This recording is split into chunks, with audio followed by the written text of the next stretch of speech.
أعوذ بالله من الشيطان اللعين الرجيم بسم الله الرحمن الرحيم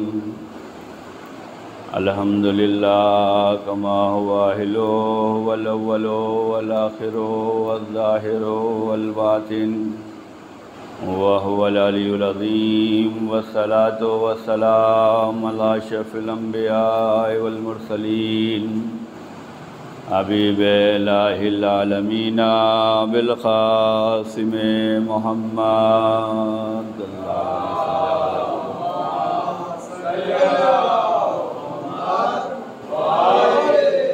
وعلى أهل بیت الطیبین الطاہرین المعصومین المظلومین ولعنۃ اللہ علی اعدائہم اجمعین من اليوم الی قیام یوم الدین آمین یا رب العالمین اما بعد فقد قال اللہ تبارک و تعالی فی کتابہ المبین وهو اصدق الصادقین وقولہ الحق بسم اللہ الرحمن الرحیم خلق الموت والحیات لیبلوکم ایکم احسن عملا صلوات والمحمد علیہ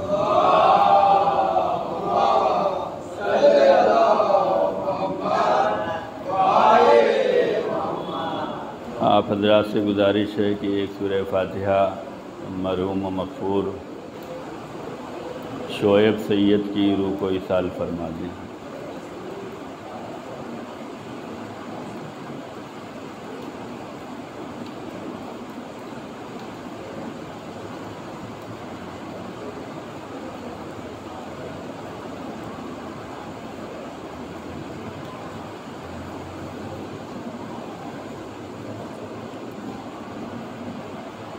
پروردگار ان کی مغفرت فرما، ان کے گناہوں کو معاف فرما، جوار ائمہ معصومین علیہ السلام میں جگہ میسر فرما، شفاعت رسول اور آل رسول نصیب فرما، ان کے درجات کی بلندی کے لیے آواز بلند صلوات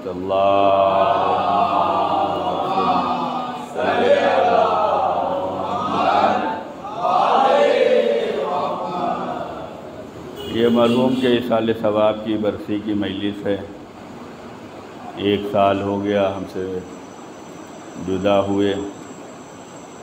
قرآن کریم کی جس آیہ کریمہ کی تلاوت کی ہے، اللہ ارشاد فرماتا ہے کہ ہم نے موت اور حیات کو اس لیے پیدا کیا ہے تاکہ ہم آزمائیں کہ تم میں بہترین کام کرنے والا کون ہے۔ اللہ تعالیٰ نے موت اور زندگی کو خلق کرنے کا مقصد بیان کیا ہے، یعنی اللہ نے جو ہمیں وجود دیا ہے، جو زندگی دی ہے، اس دنیا میں بھیجا ہے، بڑا کیا ہے، نعمتیں دی ہیں، ذمہ داریاں دی ہیں، پھر وہ ہمیں بلائے گا اور بلانے کے بعد وہ دیکھے گا کہ ہم نے کیا کیا ہے۔ موت اور حیات، مرنا اور جینا اللہ نے اس لیے رکھا ہے تاکہ تمہیں آزمائیں، اور اللہ یہ آزمانا چاہتا ہے کہ تم میں کون ہے جو بہترین کام کرنے والے ہیں۔ ابھی عید قربان گزری ہے، اس میں بھی اللہ نے یہی دیکھا ہے کہ تم میں کون ہے جس کے اندر تقوی الہی پایا جاتا ہے۔ تو اللہ اپنے بندوں کو جو ہے بار بار آزماتا ہے، اسے دیکھتا ہے۔ اسے آزمانے کی ضرورت کیا ہے؟ وہ تو سب جانتا ہے، وہ عالم بذات الصدور ہے، وہ ہمارے سینوں میں جو چھپے ہوئے ہیں اسے بھی وہ جانتا ہے۔ تو اسے آزمانے کی کیا ضرورت ہے؟ اسے آزمانے کی ضرورت اس لیے ہے تاکہ لوگ یہ نہ کہنے پائیں کہ اس کے ساتھ انصاف ہوا اور اس کے ساتھ ناانصافی ہوئی، ورنہ خدا ہر ایک کے حالات کو جانتا ہے۔ اس نے پیدا کیا ہے تبھی سے جانتا، اس سے پہلے ہی جانتا ہے کہ یہ دنیا میں جانے کے بعد کیا کرنے والے ہیں، یہ کتنی اطاعت کریں گے، کتنی فرما برداری کریں گے، کتنے واجبات کو ادا کریں گے، کتنے مستحبات کو ادا کریں گے، کتنا صلہ رحمی ہوگا، وہ سب جانتا ہے، لیکن چونکہ ہمارے ذہنوں میں یہ بات بیٹھی نہیں ہے،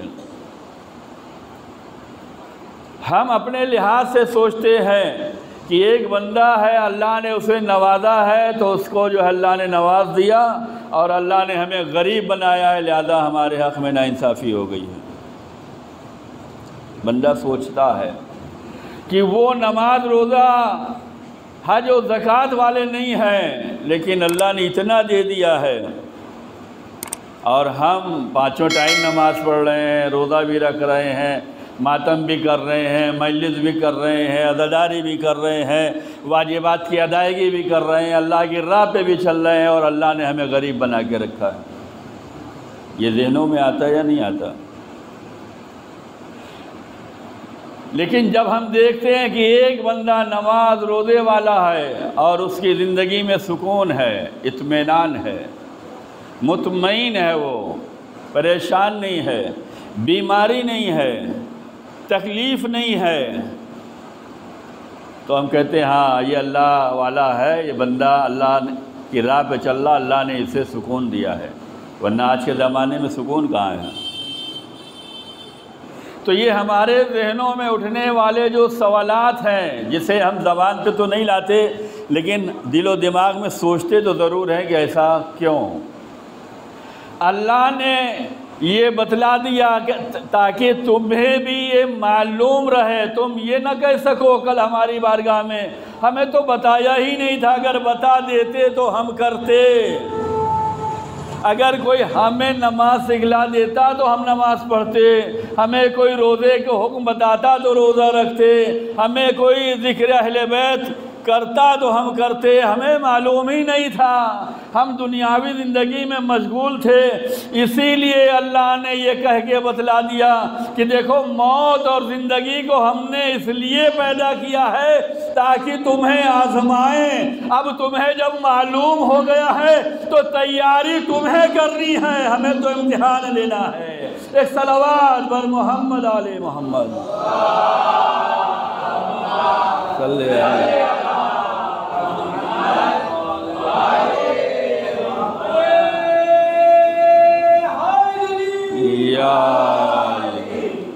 تو تیاری ہمیں کرنی ہے، اس نے تو پیدا کر دیا، وہ مارے گا، وہ بلائے گا، وہ پھر محشر میں کھڑا کرے گا، حساب و کتاب، اس نے اپنا کام کر دیا ہے، اب ہمارا کام ہے۔ اس نے قرآن بھیجا ہے، انبیاء بھیجے ہیں، رسول بھیجے ہیں، ائمہ معصومین بھیجے ہیں، اہل بیت بھیجے ہیں، محبت اہل بیت دی ہے، عزاداری دی ہے، دل و دماغ دیا ہے، عقل سالم دیا ہے، سارے راستے اس نے آپ کے لیے کھول دیے ہیں، اب ہمیں تلاش کرنا ہے کہ ہم کیا کر رہے ہیں، ہمیں دیکھنا ہے کہ ہم اس کے بتائے ہوئے راستے پہ چل رہے ہیں یا نہیں چل رہے ہیں، ہم اس کی اطاعت و فرما برداری کر رہے ہیں یا نہیں کر رہے ہیں۔ اس نے تو ہمیں آزمائش کے لیے پیدا کر دیا ہے، اس نے ہمیں زندگی دے دی ہے، اب ہمیں اپنے کو تیار کرنا ہے۔ جو لوگ اسکولوں میں پڑھتے ہیں وہ کیسے تیاری کرتے ہیں؟ کیوں؟ ان کے سامنے ہدف ہوتا ہے، کامیاب ہونا ہے، پاس ہونا ہے، اچھے نمبروں سے پاس ہونا ہے، دن اور رات محنت کرتے ہیں، سمجھ میں نہ آئے تو رٹا مارتے ہیں، رٹ ڈالتے ہیں، پوری عبارت، کیوں؟ تاکہ جواب لکھ سکیں، جو سوال کیا جائے اس کا صحیح جواب دے سکیں۔ کیوں؟ ان کے سامنے ہدف ہے، کامیابی، ہمیں بڑھنا ہے، ہمیں پاس ہونا ہے، ہمیں اچھے نمبر لانے ہیں، اس لیے وہ چاہتے ہیں۔ تو اللہ نے بھی ہمیں بتا دیا ہے کہ موت اور حیات ہم نے اس لیے دیا ہے تاکہ تمہیں ہم آزمائیں گے۔ اچھے کام کرنے والوں کی ویلو ہے خدا کی نگاہ میں، برے کام کرنے والوں کی کوئی ویلو نہیں ہے۔ جو اچھا کرے گا وہ اللہ کی بارگاہ میں قریب ہوگا۔ اب یہیں پہ یہ بھی کہہ دوں، جو اچھے ہوں گے وہ نماز پڑھیں گے، جو اچھے ہوں گے وہ عزاداری کریں گے، جو اچھے ہوں گے وہ روزہ رکھیں گے، جو اچھے ہوں گے وہ اپنے والدین کا خیال رکھیں گے۔ اچھوں کی ویلو ہے، بروں کی کوئی ویلو نہیں ہے۔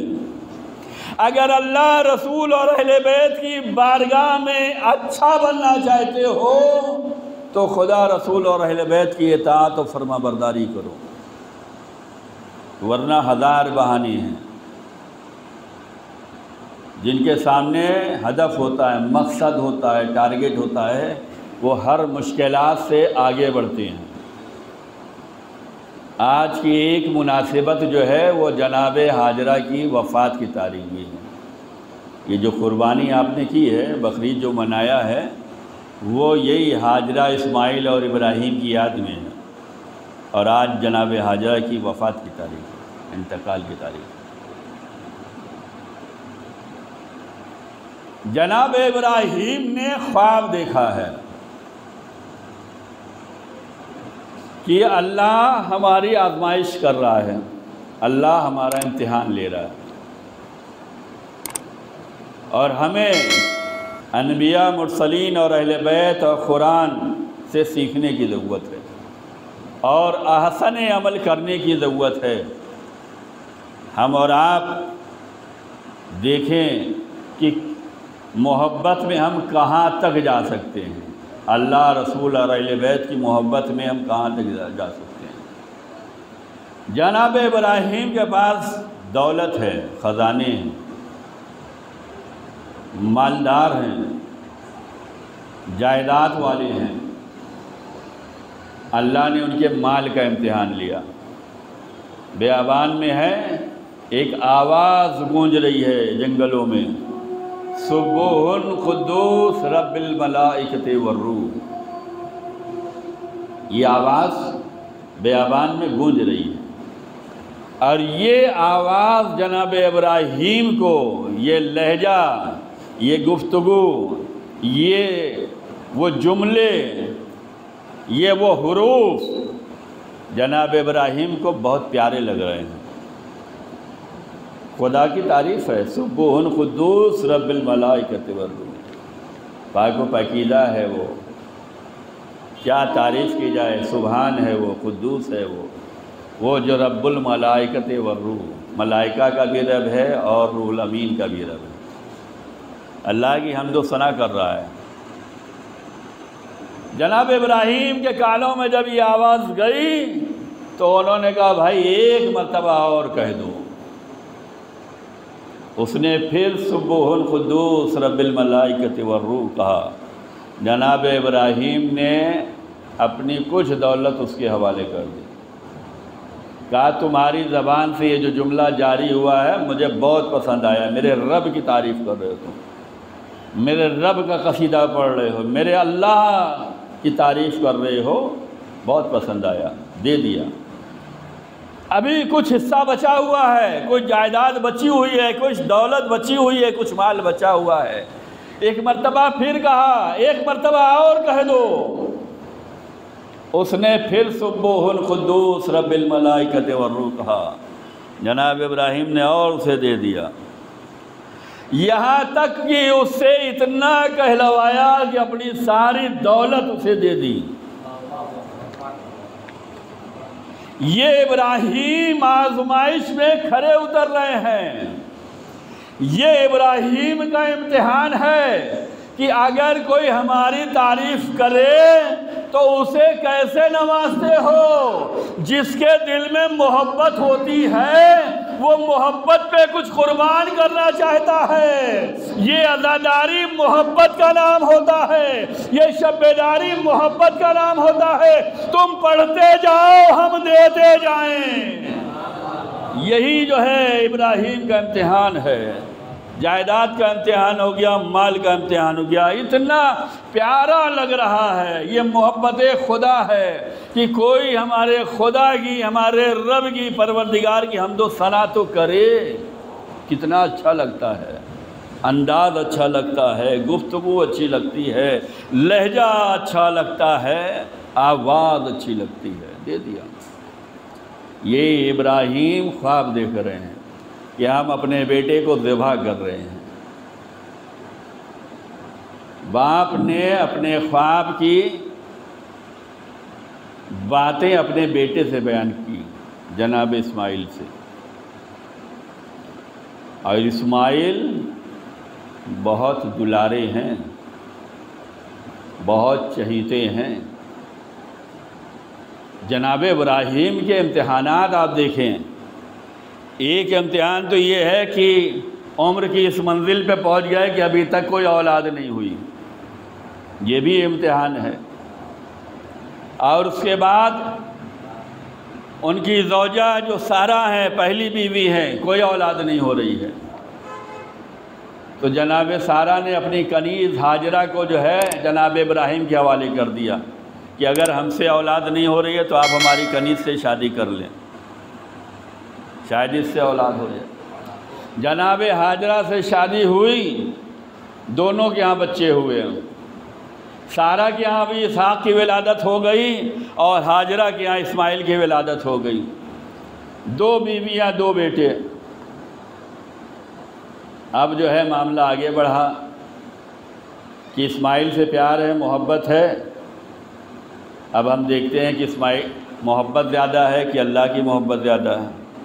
اللہ کا حکم ہوا کہ ہاجرہ اور اسماعیل کو جو ہے مکے میں چھوڑ دیجئے۔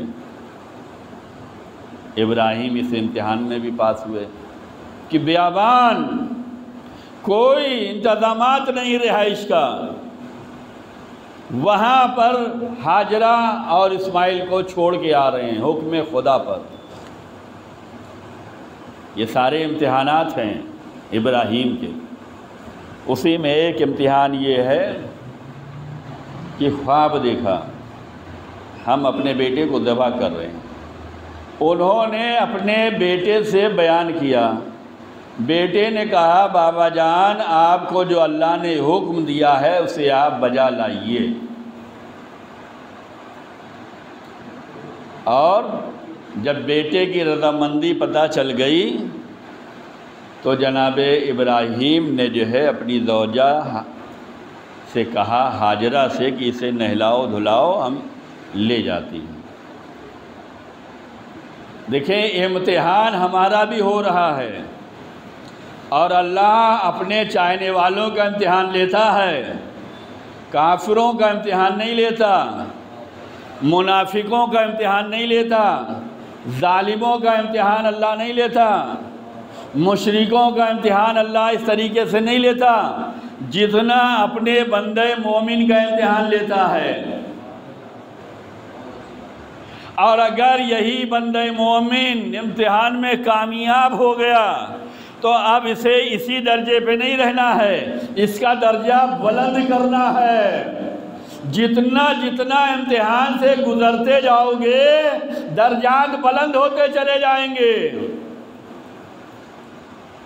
جتنا ہم امتحان دیں گے، ہمارا بھی امتحان ہے، ابراہیم کا بھی امتحان تھا۔ ابراہیم کا امتحان یہ تھا کہ بیٹے سے زیادہ محبت ہے یا ہم سے۔ ہم اپنا امتحان دیکھیں، ہمیں خدا سے زیادہ محبت ہے یا اپنے بیٹے سے؟ اور یہی بیداری کے لیے میں یہ پڑھ رہا ہوں، اور مناسبت بھی ہے۔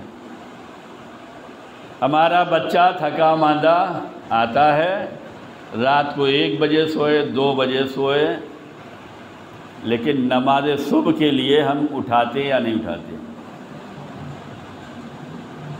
اگر ہم اپنے بیٹے سے محبت کر رہے ہیں، حقیقی محبت، تو ہم اپنے بیٹوں کو صبح نماز کے لیے اٹھانا ہے۔ 2 محبتیں ہیں، ایک بیٹوں سے محبت ہے، ایک خدا سے محبت ہے۔ اگر خدا سے محبت ہے تو بیٹے کو اٹھائیں گے کہ بیٹا نماز صبح کا ٹائم ہو گیا ہے، پڑھ لو۔ اس لیے کہ اگر بیٹے نے نماز نہیں پڑھی تو وہ گنہگار ہو رہا ہے، گناہوں کا بوجھ اس پہ لادا جا رہا ہے، گناہوں کے تلے وہ دبتا چلا جا رہا ہے۔ ہم قرضوں میں ڈوبتے ہیں تو سوچتے ہیں جلدی سے ادھر جائے، ہم مشکلوں میں پھنستے ہیں، سوچتے ہیں جلدی سے نکل جائیں، ہم تکلیفوں سے گزرتے سوچتے ہیں جلدی سے آسان ہو جائے۔ ہم یہ کیوں نہیں سوچتے کہ ہم عذاب ہمارے اوپر جو ہے گناہ کے بوجھ کے تلے دبتے جا رہے، ہمیں کیوں نہیں بچنا ہے؟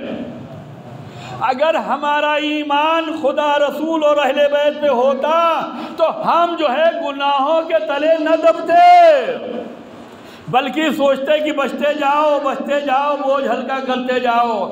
یہی بیٹا جسے آپ نماز صبح کے لیے نہیں اٹھا رہے ہیں، اگر خدا نخواستہ آپ کے گھر میں آگ لگ جائے تو کیا پھر اسی طریقے سے بچے کو سوتا چھوڑ دیں گے؟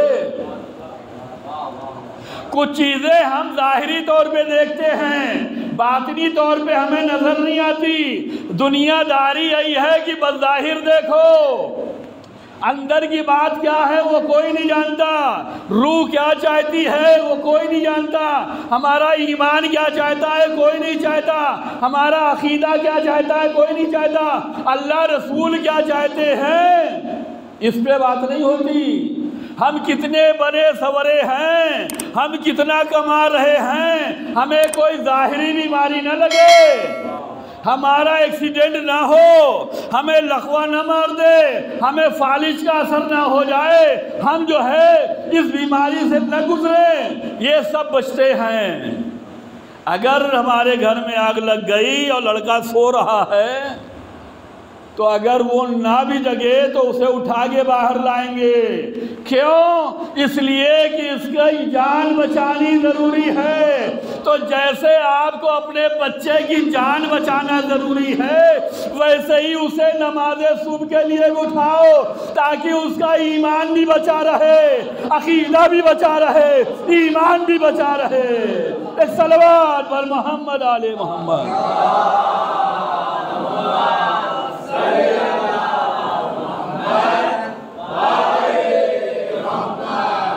اور یہ وہ کام ہے، اسلام اور دین اور شریعت اہل بیت سب کو جوڑ کر رکھنا چاہتے ہیں۔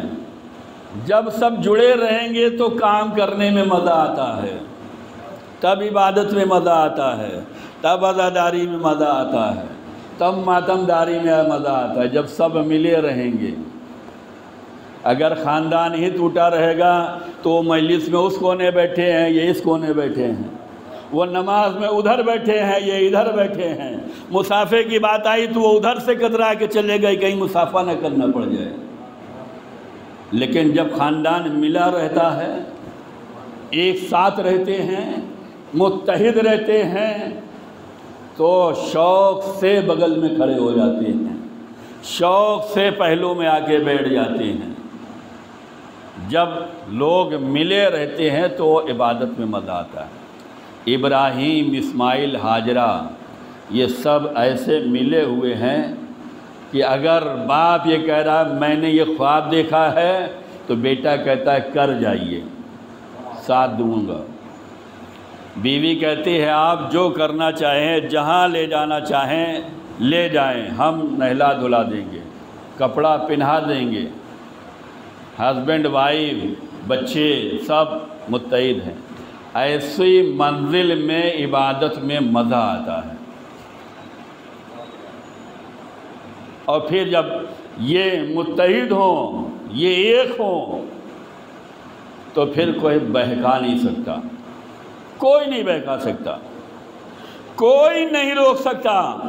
قربانی جو کی ہے یہ اسی یاد میں ہے کہ ابراہیم نے خواب دیکھا، اسماعیل نے رضامندی دی، بیوی نے نہلا دھلا کے تیار کر دیا، چلے اللہ کی راہ کے لیے۔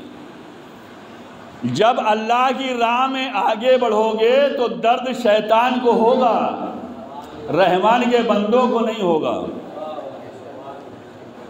آپ جب عبادت الہی میں چلیں گے، خدا کے راستے میں چلیں گے تو درد شیطان کو ہوگا اور شیطان کی اولاد کو ہوگا، مومن کو نہیں ہوتا، ایمان والے کو نہیں ہوتا۔ اسے خوشی ہوتی ہے کہ یہ عبادت میں آگے آ رہے ہیں، ایمان سلامت ہے، جذبہ سلامت ہے، عمل سلامت ہے، عقیدہ سلامت ہے، لیکن درد شیطان کو ہوتا ہے۔ ابراہیم لے کے چلے شیطان آ گیا۔ کہاں خواب کی باتیں، کہاں لے کے جا رہے ہیں؟ آپ کا دماغ تو صحیح ہے، ابراہیم کو گمراہ کرنا چاہ رہا ہے۔ اس کا مطلب یہ ہے کہ ہمیں زیادہ بیدار رہنے کی ضرورت ہے۔ شیطان فقط انسانوں کو نہیں بہکاتا، شیطان فقط مومنوں کو نہیں بہکاتا، شیطان فقط مسلمانوں کو نہیں بہکاتا، شیطان اللہ کے نبی تک کو بہکانے کی کوشش کرتا ہے۔ پہلے خلیفہ آدم ہو تو انہیں بھی گمراہ کرنے کی کوشش کر رہا تھا۔ یہاں ابراہیم لے کے جا رہے ہیں، ابراہیم کو بھی گمراہ کرنا چاہ رہا ہے شیطان۔ تو ہمیں کتنا بچنے کی ضرورت ہے، ہمیں کتنا محتاط رہنے کی ضرورت ہے۔ ابراہیم نے کہا جو اللہ نے حکم دیا ہے بجا لائیں گے۔ اس نے کہا آپ کا دماغ خراب ہو گیا ہے، آپ اپنے بیٹے کو ذبح کرنے جا رہے ہیں۔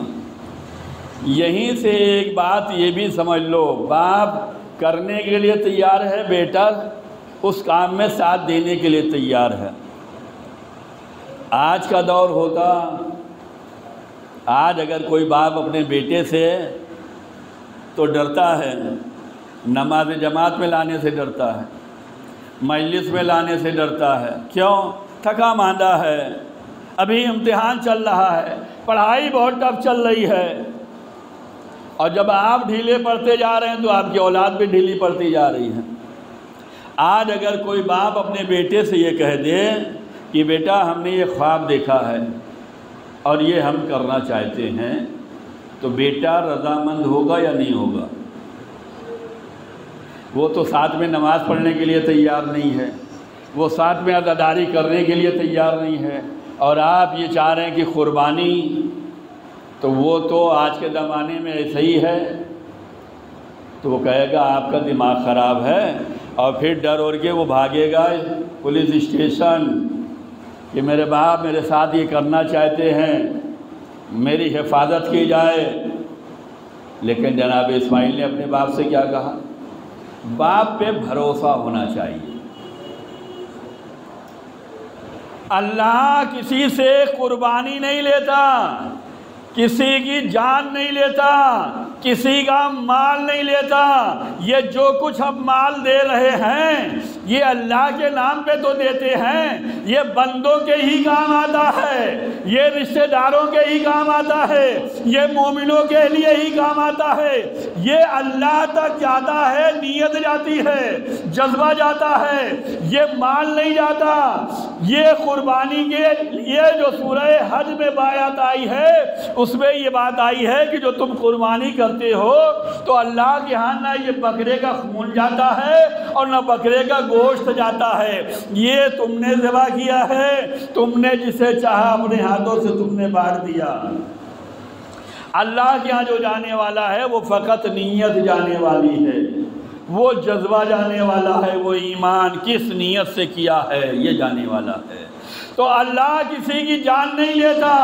ابراہیم نے کہا اسماعیل تیار ہو گئے، بیٹے کو اپنے باپ پہ اتنا بھروسہ ہے کہ جو باپ ہم سے اتنا زیادہ محبت کرتا ہے وہ محبت کے نام پہ ہمیں قربان تو نہیں کرے گا۔ تیار ہے بیٹا؟ ابراہیم لے کر چلے، شیطان آ گیا، کہاں لے جا رہے ہیں؟ اور خواب کی باتیں ہیں۔ جناب ابراہیم سمجھ گئے یہ گمراہ کرنا چاہتا ہے، اور جیسے ہی کہا لگتا ہے تو شیطان ہے، ویسے ہی وہ وہاں سے بھاگ لیا۔ جناب اسماعیل کے پاس آیا کہ تمہارے باپ کا دماغ خراب ہو گیا، تم بچے ہو اور ہم تمہارے لیے شبھ چنتک ہیں، ہم تمہارے فیور میں ہیں، ہم تمہاری جان بچانا چاہتے ہیں۔ جیسے آج معاملات ہیں سماج میں، بے حجابی پہ بات ہوتی ہے کہ ہم تو یہ آزادی چاہتے ہیں۔ ہر انسان، شیطان جو آتا ہے سماج میں وہ یہی آزادی کا نام لے کر آتا ہے، جبکہ آزادی دیتا نہیں ہے۔ آزادی کے نام پر آتا ہے، آزادی نہیں دیتا۔ کہا کیسے؟ کہا ہمیں نماز پڑھنے کی آزادی دو، یہ بھی تو آزادی ہے، ہمیں عبادت کرنے کی آزادی دو، ہمیں اپنے ایمان کے اظہار کی آزادی تو دو، ہمیں اپنے دین پر چلنے کی تو آزادی دو۔ پتہ یہ چلا آزادی کا مفہوم شیطانوں کی نگاہ میں کچھ اور ہے، اللہ والوں کی نگاہوں میں کچھ اور ہے۔ ہم جس پر چلنا چاہتے ہیں اس پہ چلنے نہیں دیا جا رہا ہے، اور جہاں نہیں چلنا چاہتے وہاں لے جانے کی کوشش میں ہیں۔ تو سب کے مفہوم الگ ہے، سب کی آزادی الگ ہے۔ جیسے ہی اس نے کہا کہ ہم تمہاری جان بچانا چاہتے ہیں، ہم تم سے محبت کرتے ہیں، یہ قتل کرنے لے جا رہے ہیں، مارنے لے جا رہے ہیں، جناب اسماعیل نے سمجھ لیا، اور جیسے ہی کہا شیطان نے بھاگ لیا۔ ہاجرہ کے گھر پہ آیا، کہا دیکھو تم گھر میں آرام سے بیٹھی ہو، اور ابراہیم اپنے بیٹے کو ذبح کرنے لے جا رہے ہیں، کیسی ماں ہو، گھر سے نکلو۔ اور جیسے ہی اس نے کہا گھر سے نکلو، جیسے ہی کہا گھر سے نکلو جان بچاؤ، ہاجرہ سمجھ گئی ایک پردہ دار عورت کو اگر گھر سے نکالا جائے تو یہ کام شیطان کر سکتا ہے، مومن بندہ نہیں کر سکتا۔ اب جو پردے کے خلاف بولے، جو حجاب پہ پابندی لگائے، وہ مومن نہیں ہو سکتا، وہ شیطان ہے۔ اسے پہچانو۔ ابراہیم کی پوری فیملی جو شیطان کو سمجھ گئی، لے کے آئے مینا کے میدان میں لٹایا، آنکھوں پہ پٹی باندھی اور چھری چلائی۔ اللہ نے دیکھا اور دمبا بھیج دیا۔ اللہ نے یہ کیا کیا؟ ابراہیم کو خواب دکھلایا یہ کرنا ہے۔ اسماعیل راضی ہوئے کہ ہم کرنے کے لیے تیار ہیں۔ عین وقت میں اللہ نے پلان کیوں بدل دیا؟ کہا اللہ نے پلان نہیں بدلا ہے، اللہ دیکھنا چاہتا تھا کہاں تک آ سکتے ہو۔